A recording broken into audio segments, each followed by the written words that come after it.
Welcome to Teal Table Talks. Join us around the table for an in-depth and behind-the-scenes look at Soundscapes and the community we serve. And I think for years, everyone said STEM. And I think STEM is important, but if you add the A, it becomes STEAM, and I think that's really important. I think that is the total comprehensive view of how we can develop our children. And so I believe there's a part of the city that needs to be developed, and that's arts and culture. That helps develop a different part of the mind more than just math and science. And so when I came there and I got to play the drums with the kids and just listen in, I could just see the excitement on their face, something new, something different, and it just opens up a whole new avenue of life for them. Those who are involved in the arts tend to do better in school. Those who are involved in extracurricular activities tend not to be getting in trouble because they have constructive things to do with their time. I've seen a lot of programs that are, we're going to prevent this, we're going to do this, and they're very intentional, and they're all good programs.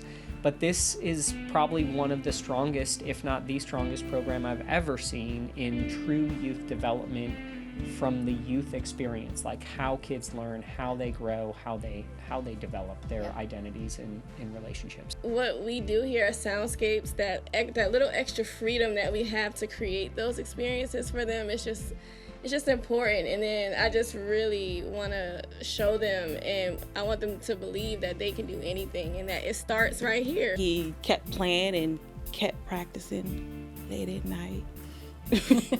Driving everybody crazy. Mm-hmm.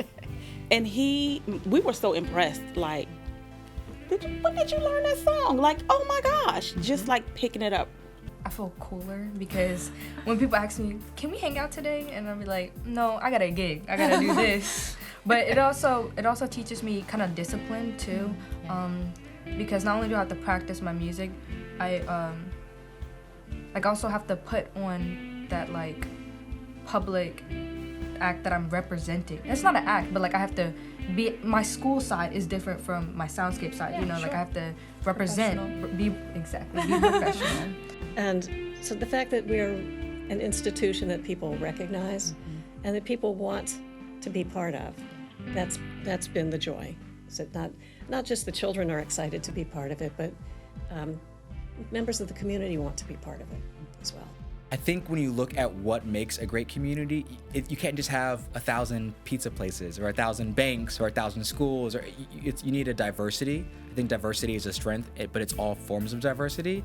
And if you look at all the great cities, they have a thriving arts culture. We don't get big orchestras unless we start with small orchestras.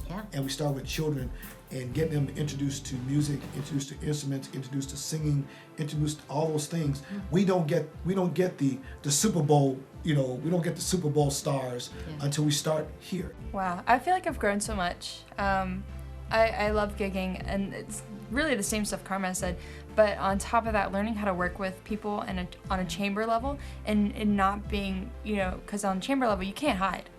Yeah. You have to play out. That's true. You can't hide. If you're messing up, people know.